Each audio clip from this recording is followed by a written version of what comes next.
মদিনার আকাশ সেদিন খুবই সুন্দর শান্তি ছিল, কিন্তু হযরত ফাতেমা আনহা হৃদয় ছিল অশান্ত। চারিদিকে শুধু ঈদের আনন্দ, কিন্তু তাদের ঘরে ছিল দুঃখ। বাইরে হযরত ইমাম হোসেন ও হুসাইন আনহা দেখলেন তার মতো ছোট ছোট বাচ্চারা নতুন জামা পরে ঈদের ময়দানে যাচ্ছে। এটা দেখে হযরত হাসান হুসাইন আনহা তাদের বাড়ির দিকে আসতে লাগলেন। একদিকে ফতেমা আনহা তার নিজ কক্ষে বসেছিলেন। মনে মনে ভাবতে লাগলেন, আজ তো সেই ঈদের দিন, ইমাম হোসেন হুসাইনের নতুন জামা নেই, তাদের কি জবাব দেব? এই চিন্তা করে মা ফতেমা হৃদয় যেন কেঁদে উঠল। ঠিক এমন সময় হযরত হাসান আনহা ঘরের মধ্যে প্রবেশ করলেন এবং বললেন, আম্মাজান, সবাই নতুন জামা পরেছেন, ঈদের ময়দানে যাচ্ছে, আমাদের নতুন জামা কোথায়? তখন হযরত ফাতেমা আনহা বললেন, তোমরা গোসল করে এসো, তারপরে নতুন জামা পরে ঈদের ময়দানে যাবে।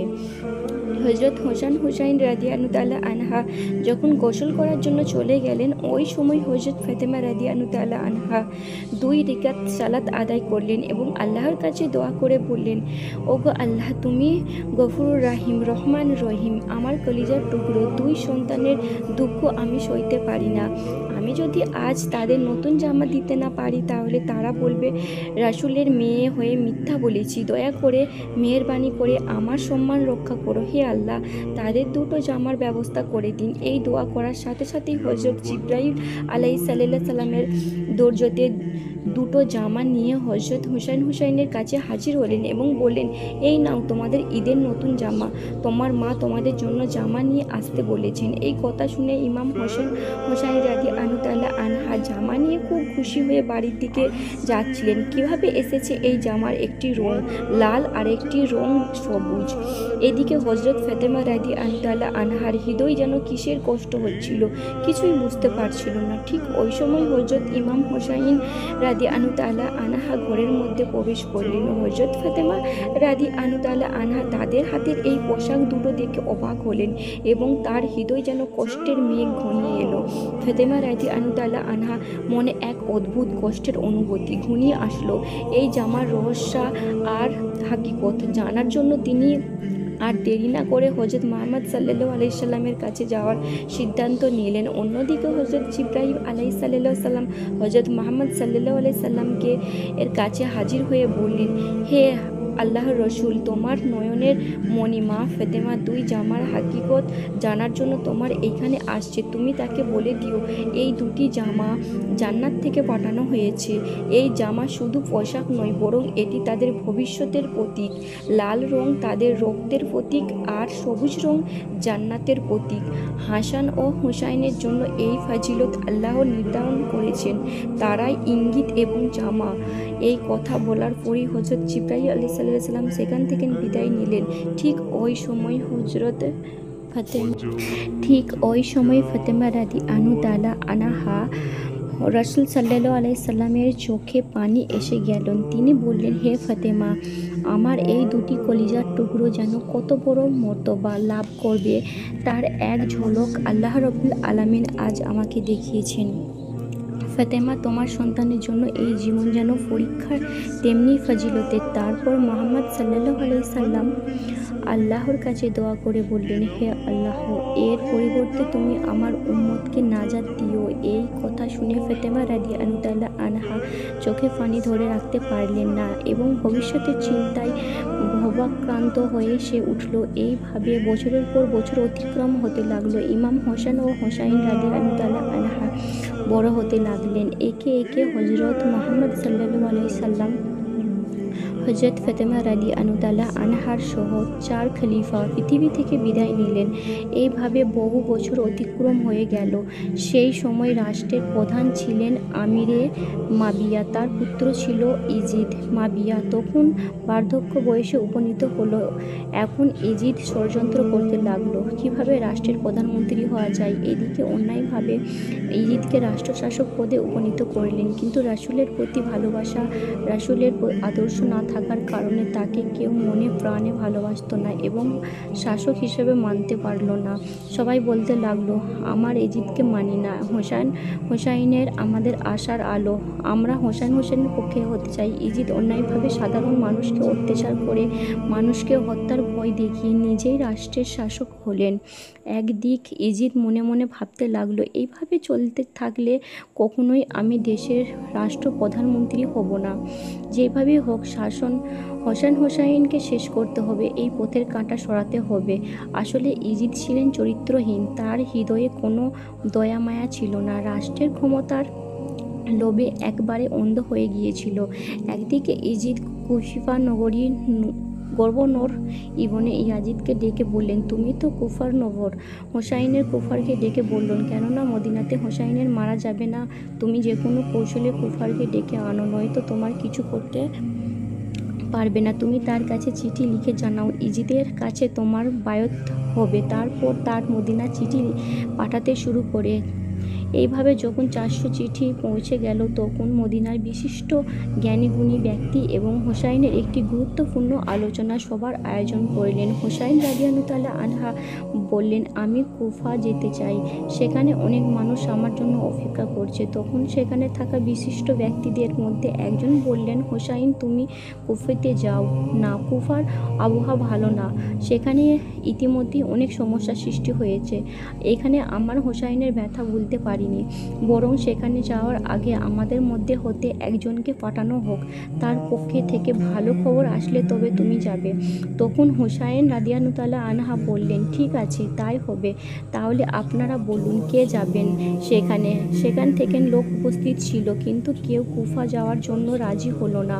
তার মধ্যে থেকে মুসলিম বিন আকিল নামের একজন বললেন, আপনারা নিশ্চিত থাকুন, আমি আগে যাব। তারপর তারা সেদিকের মতো আলোচনা সভা বন্ধ করে একে একে ঘরে ফিরে আসলেন।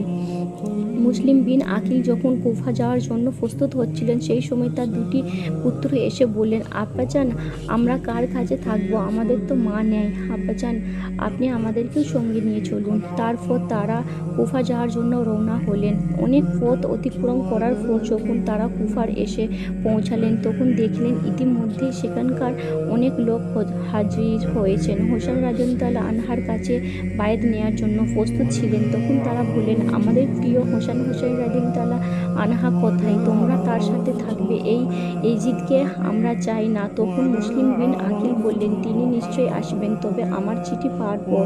সেখানকার মানুষের হোসাইনের প্রতি ভালোবাসা এবং তার প্রতি অটুট বন্ধন দেখে মুসলিম বিন আকিল হোসাইনকে কুফা আসার জন্য বিস্তারিত চিঠি লিখলেন। তারপর একজন মুসলিম বিন আকিলের এই চিঠির হযরত হোসাইন রাদিয়াল্লাহু তাআলা তার কাছে পৌঁছে দিলেন। চিঠি পেয়ে হযরত হোসাইন রাদিয়াল্লাহু তাআলা আনহা আর দেরি করলেন না, 72 জন সঙ্গীর সাথে সহ কুফা যাওয়ার জন্য রওনা দিলেন। গোপন সূত্রে হযরত হোসাইনের আসার খবর ইজিদ পেয়ে যায়। তখন ইজিদ গোপনে হযরত হোসাইন রাদিয়াল্লাহু তাআলা আনহার এবং মুসলিম বিন আকিল হত্যা করার জন্য একটি ষড়যন্ত্র করলেন এবং একজন সেনাকে ডেকে বললেন, আপনি যদি মুসলিম বিন আকিলকে হত্যা করতে পারেন, তবে আপনাকে অনেক পুরস্কার দেওয়া হবে। আর মনে রেখো, মুসলিম বিন আকিলের ছোট দুটি পুত্রকে রেহাই দেবে না, তাদেরও হত্যা করবে, কেননা তারা যদি মদিনায় চলে যায় তাহলে হোসাইনকে আনা যাবে না, আর কারবালার তাদের আটকে দিতে হবে। তাহলে তুমি গোপনে কাজটি সম্পূর্ণ করো। তারপর এই সেনাটি মুসলিম বিন আকিলকে হত্যা করার জন্য খুঁজতে লাগলেন। কিছুদিন পর দেখলেন মুসলিম বিন আকিল হুসাইনের পক্ষে অনেক লোককে বায়াত করার দেরি করলেন না, সাথে সাথে গিয়ে সেইখানে আকুন নিমন্ত্রণ করতে লাগলো। বিন আকিলকে দেখে কিছুদিন পর আকিলকে খুঁজতে লাগলেন। কিছুদিন পর দেখলেন মুসলিম বিন আকিল হুসাইনের পক্ষে অনেক লোককে বায়াত করার পর কুফির একটি মসজিদে বসে আছে। এটা দেখে সে দেরি করলেন না, সাথে সাথে গিয়ে পিছন থেকে আমনীভাবে মুসলিম বিন আকিলকে তারাবির দিয়ে হত্যা করে শেষ করে দেয়। কিছুদিন পর মুসলিম বিন আকিলের হত্যার খবর চারিদিকে ছড়িয়ে পড়ে। কুফার মানুষ শোকবদ্ধ হয়ে যায়, কিন্তু তারা প্রতিবাদ করতে পারত না, কারণ ইজিদের সাথে মোকাবিলা করার জন্য তাদের শক্তি ছিল না। তাই সবাই চুপচাপ হয়ে যায়। যায়। সেই সাথে সাথে ইজিদের পক্ষে থেকে বলা হয় মুসলিম বিন আকিলের 2 পুত্রকে যেন হত্যা করে ইজিদের সামনে নিয়ে আসতে পারে তাকে অনেক বেশি মূল্যবান পুরস্কার দেওয়া হবে। এই খবর পেয়ে পুরস্কারের লোভে কিছু লোক মুসলিম বিন আকিলের 2 পুত্রকে খুঁজতে লাগলেন। এদিকে মুসলিম বিন আকিলের নিষ্পাপ 2টি ছেলে এই খবর পেয়ে হত্যার ভয়ে এদিক ওদিকে দৌড়াতে লাগলেন। দৌড়াতে দৌড়াতে তারা রাতের বেলায় একটু খেজুর বাগানের মধ্যে এসে পৌঁছায়। ক্ষুধায় এবং তৃষ্ণায় ক্লান্ত হয়ে ছোট 2টি শিশু খেজুর গাছের নিচে ঘুমিয়ে পড়ে। সকাল হতেই তারা দেখলো ওই খেজুর বাগানের মধ্যে একজন মহিলা তাদের দিকে আসছে। এটা দেখে ছোট ভাই তার বড় ভাইকে বলল, ভাইজান আমাদের মনে হয় হত্যা করে দেবে, এই দেখে আমাদেরকে খুঁজতে আসছে, তারা এখানে কোথায় যাব? এই কথা বলে তারা অঝরে কাঁদতে লাগলো। আসলে এই মহিলা ছিল এই খেজুর বাগানের মালিকের স্ত্রী। এই মহিলাটি এসে দেখলেন চাঁদের মতো ছোট্ট 2টি শিশু হয়ে ওদমকে অঝরে কান্না করছে। এই দেখে মহিলাটি হৃদয়ে মায়া জন্মালো। তাদের ক্ষুধায় এবং তৃষ্ণায় দেখে চোখের কোণে অশ্রু ভরে গেল। তখন মহিলাটি বলল, তোমরা এই মদিনার সেই মুসলিম বিন আকিলের পুত্র, তোমরা আমার বাড়ি চলো। এটা শুনে ছোট ভাই বড় ভাইকে বলল, ভাইজানে এবার মনে হয় আমাদেরকে হত্যা করে দেবে, এই বলে আজরে কাঁদতে লাগলো। এটা থেকে মহিলাটি বলল, তোমাদের কোনো চিন্তা নেই, আমার সাথে চলো। মহিলাটি তাদেরকে নিজের বাড়িতে আনলেন এবং একটি অন্য ঘরে লুকিয়ে রাখলেন। এদিকে মহিলাটির স্বামী, যার নাম হারেস, সে পুরস্কারের লোভে এই ছোট্ট শিশুকে খুঁজতে লাগলেন। যখন তাদেরকে কোথায় পেল না তখন সে নিজের বাড়ি ফিরে আসলেন। তার স্ত্রীকে দেখে বললেন, কি ব্যাপার, আপনি এত উত্তেজিত এবং রাগান্বিত দেখাচ্ছেন কেন? তার স্বামী বলল, তুমি কি শোনোনি, মদিনায় মুসলিম বিন আকিলের 2টি ছোট্ট ছেলেকে হত্যা করে এই দিদির কাছে নিয়ে যেতে পারলে মূল্যবান পুরস্কার পাওয়া যাবে, সেই জন্য তাদেরকে আমি খুঁজতেছি। এই কথা শুনে পাশের ঘর থাকা সেই ছোট্ট ছেলে 2টি শুনতে পেয়ে ভয়ে আকুন্তে কান্না শুরু করলো। তখন তার স্বামী জিজ্ঞাসা করলো, কান্নার আওয়াজ কোথা থেকে আসছে? তার স্ত্রী বলল, এটা তো কোয়াফ নগরীর বাচ্চাদের কান্না আওয়াজে। তার স্বামী বলল, না, এটা কোয়াফ নাগরীর কোনো বাচ্চার কান্না আওয়াজ না, মনে হয় আমাদের ঘর থেকে নিয়ে আসছে। এটা বলার পর পাশের ঘরে গিয়ে দেখলো ছোট্ট শিশু 2টি ছেলে ঘরের মধ্যে হাউমাউ করে কাঁদছে। পেছনে তার স্ত্রী এসে কেঁদে কেঁদে স্বামীকে বলল, দয়া করে আপনি এদেরকে ছেড়ে দিন। ইজিদের পুরস্কারের লোভে এই নিষ্পাপ 2টি অসহায় বাচ্চাকে হত্যা করবেন না, তার বিনিময়ে আমাকে হত্যা করুন। কিন্তু তার স্বামী কোনো কথাই শুনল না। ছোট্ট বাচ্চা ছেলে 2টিকে টানতে টানতে ফোরাত নদীর ধারে নিয়ে গেলেন, তাদেরকে হত্যা করতে যাবে। এমন সময় ছোট্ট ভাইটি কেঁদে কেঁদে বলতে লাগলো, আমরা কি অপরাধ করেছি, আমাদের ছেড়ে দিন, আমাদের মা নেই, বাবা নেই। সঙ্গে সঙ্গে বড় ভাইটি কাঁদতে কাঁদতে বলতে লাগলো, ও কুফর নগরী বাতাসের পাখিরা, তোমরা আমার হোসাইনকে বলে দাও তিনি যেন কুফর নগরীতে ও কারবালাতে না আসে। এখনকার মানুষের ব্যবহার ভালো না, তারা নিজের স্বার্থের লোভে হত্যা করতেও দ্বিধা করে না। এই কথা বলা শেষ হতে না হতেই হারিস নামের সেই লোকটি ছোট্ট ছেলে 2টিকে হত্যা করে তাদের মস্তিষ্ক কেটে ইজিদের কাছে যেতে লাগলো। এদিকে হযরত হুসাইন রাদিয়াল্লাহু আনহার এবং তার 72 জন সঙ্গী অন্যদিকে ধীরে পথ চলতে চলতে তার ক্ষুধার্ত এবং তৃষ্ণা হয়ে পড়েছিল। তাদের একটু বিশ্রামের প্রয়োজন ছিল। তখন সন্ধ্যা হয়ে এসেছিল, তাই হযরত হুসাইন রাদিয়াল্লাহু আনহা বললেন, আজকে রাতের মতো এখানকার আশ্রয় নিন, কাল সকাল হলেই আমরা আবারও রওনা দেব। আপনারা সবাই এখানে তাঁবু খাটানোর ব্যবস্থা করুন। যখন হুসাইন রাদিয়াল্লাহু আনহা তাঁবু খাটানোর জন্য মাটিতে একবার কোফ দিলেন, দেখলেন সেখান দিয়ে রক্ত বারবার হচ্ছে। এটা দেখে হযরত হুসাইন রাদিয়াল্লাহু আনহা অন্যদের জিজ্ঞাসা করলেন, আপনারা বলতে পারেন এই জায়গাটার নাম কি? তাদের মধ্যে থেকে একজন বললেন, ইয়া হুসাইন, এই জায়গার নাম হলো কারবালা। এটা শুনে হযরত হুসাইন রাদিয়াল্লাহু আনহা চোখের পানি ছেড়ে বললেন, আপনারা এখানেই তাঁবু খাটান। আমার নানাজান হযরত মুহাম্মদ সাল্লাল্লাহু আলাইহি সাল্লাম বলেছেন, তার উম্মতের নাজাতের জন্য এই কারবালায় আমি নাকি শহীদ হয়ে যাব। এদিকে গোপন সূত্রে ইয়াজিদ মস্তুস খবর পেয়ে যায়। তারপর সকাল হতে না হতেই ইজিদ 400 সৈন্য হুসাইন রাদিয়াল্লাহু আনহার তাঁবুর চারিদিক ঘিরে ধরেছেন। কয়েকজন ইজিদের সৈন্য হযরত হুসাইন রাদিয়াল্লাহু আনহুর কাছে এসে বললেন, হুসাইন, আর সামনে এগোনো যাবে না, তুমি আমাদের সঙ্গে যুদ্ধ করো। তখন হুসাইন রাদিয়াল্লাহু আনহা বললেন, প্রিয় ভাইরা, ভাইরা, আমি আপনাদের সাথে যুদ্ধ করতে আসিনি, আমি তো এসেছি শুধুমাত্র বন্ধুত্বের সম্পর্ক করতে। সৈন্যরা কিছু বলল না, তারপরে বললেন, আমরা আপনার কথা শুনবো না, আমাদের সাথে যুদ্ধ করতো, নয়তো ফিরে যাও। তখন হোসাইন রাদিয়াল্লাহু আনহা বললেন, ভাইরা, আমরা যুদ্ধই আসিনি, আমার ন্যায় প্রতিষ্ঠিত জন্য এসেছি, কিন্তু যদি ইয়াজিদ জুলুমের বিরুদ্ধে লড়াই করতে হয় তবে মৃত্যুকেও অলিঙ্গ করতে আমরা প্রস্তুত। এই কথা বলেই হযরত হোসাইন রাদিয়াল্লাহু আনহা তাঁবুর দিকে ফিরে আসলেন।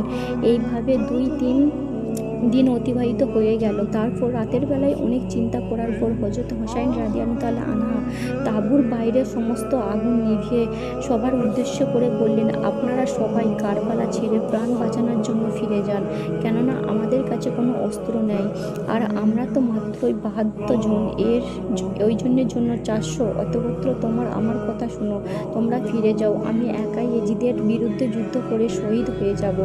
কিন্তু রাসূলের আদর্শ, তিনি এবং ইসলামকে কখনোই শেষ হতে দেবে না। এই কথা বলার পর তাঁবুর আগুন জ্বালিয়ে পিছনে চেয়ে দেখলেন কেউ সেখানে থেকে পালায়নি, সবাই হাউমাউ করে কাঁদছে। তারা সবাই একই সঙ্গে বলেছে, ইয়া হোসাইন, আমরা সবাই তোমার সাথে আছি, দরকার হলে ইজিদের বিরুদ্ধে যুদ্ধ করে শহীদ হয়ে যাব, তবুও তোমায় ছেড়ে যাব না। পরের দিন সকালবেলায় হযরত হোসাইন রাদিয়াল্লাহু আনহার স্ত্রী তার কাছে এসে বলল, প্রাণের স্বামী, এই ছোট্ট 6 মাসের শিশুর গত 3 দিন ধরে খাবার পায়নি, কিছুই খাওয়া হয়নি, খোদায় তৃষ্ণায় কাতর হয়ে পড়েছে, দয়া করে এই শিশুর জন্য একটি পানির ব্যবস্থা করুন। তখন হযরত হোসাইন রাদিয়াল্লাহু আনহা 6 মাসের কচি শিশুকে কোলে নিয়ে একটু পানির জন্য সামনে এগোতে লাগলেন।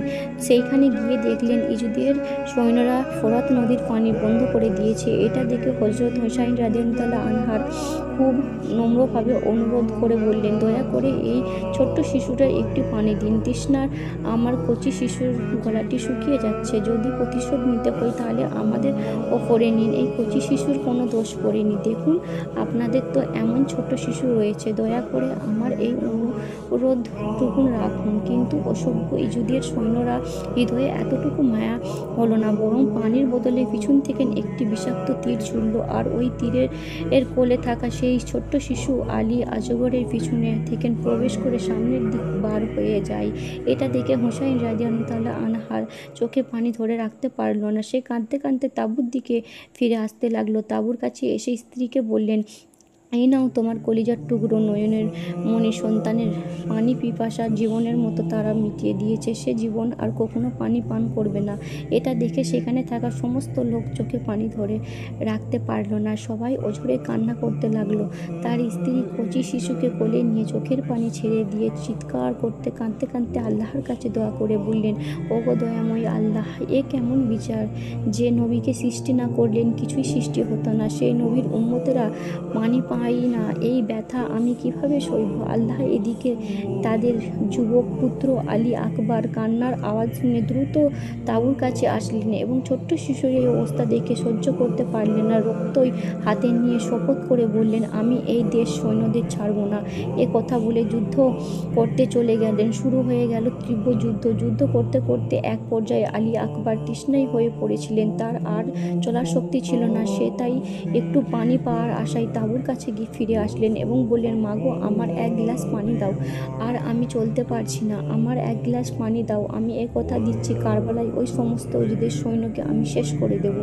তখন মা চোখের পানি ছেড়ে দিয়ে কান্না করে বললেন উঠল, আমার কলিজার টুকরো আলী আকবর, আপনি যদি থাকতো তাহলে তোমার ভাই আলী আসগর কি তীর খেয়ে মরতো। তখন আলী আকবর মায়ের পায়ে সালাম করে বললেন, মাগো, বিদায় দাও, দেখা হবে হাসরের ময়দানে। তখন সেখানে সমস্ত লোক আরো জোরে জোরে কান্না করত। দেখা হবে হাসরের ময়দানে। তখন সেখানে সমস্ত লোক আরও জোরে জোরে কান্না করছে, কেননা তাদের বেশিরভাগ ছিল নারী। একে একে ইজিদের সৈন্যদের হাতে সবাই শহীদ হয়ে গেছে, মাত্র আর কয়েকজন কি করবে, এই কথা ভেবে তারা চোখের পানি থামাতে পারলেন না।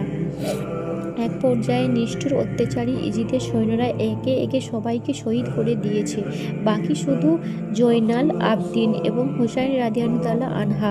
তারপর ক্ষুধার্ত তৃষ্ণার ক্লান্ত জয়নাল আবদিন বললেন, হুসাইন তুমি যেও না, আমি যুদ্ধ করতে যাব। তখন হুসাইন রাদিয়াল্লাহু আনহার বললেন, তুমি যদি যুদ্ধে যাও তাহলে রাসূলের বংশের বাতি কে জ্বালাবে? এই কথা বলে জয়নাল আবদিনকে সেখানে রেখে হুসাইন রাদিয়াল্লাহু আনহা একাই হাজার হাজার সৈন্যদের বিরুদ্ধে যুদ্ধ করার জন্য চলে গেলেন।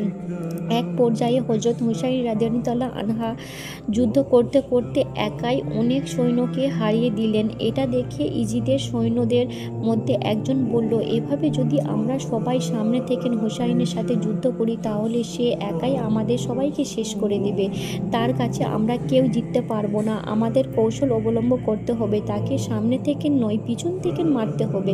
তারপর তারা কৌশল অবলম্বন করলো। একদিকে হযরত হুসাইন রাদিয়াল্লাহু আনহার যুদ্ধ করতে করতে একবারে পানির জন্য কাতর হয়ে পড়েছিল, আর শরীর শক্তি নাই, সে উঠতে পারছে না। তখন একটু পানির জন্য সে ফুরাত নদীর কাছে গিয়ে পানি হাতে তুলে যেমনি খেতে যাবে তেমন সময় মনে পড়ল ছোট্ট শিশু আলী আসগরের কথা, তার ৭২ জন সঙ্গী সাথীর কথা। তখন চোখে পানি ধরে রাখতে পারলেন। তখন অঝরে চোখ দিয়ে জল চলে এলো আর বলতে লাগলো, ওগো আল্লাহ, আমার নানাজান হযরত মুহাম্মদ সাল্লাল্লাহু আলাইহি সাল্লামকে সৃষ্টি না করলে এই আসমান জমিন কিছুই সৃষ্টি হতো না, আর সেই নবীর উম্মতেরা আজ পানি পায় না। এই সমস্ত কথা চিন্তা করে হযরত হুসাইন রাদিয়াল্লাহু আনহার পানি পান করলেন না, আবার যুদ্ধের জন্য প্রস্তুত নিলেন। কিন্তু তিনি তো উঠতে পারে না, গায়ে শক্তি নাই, পিপাসায় গলা শুকিয়ে গেছে। তবু ইজিদের সৈন্যদের কাছে হার মানতে চায় না। সে জীবন পর্যন্ত যুদ্ধ করতে চায়।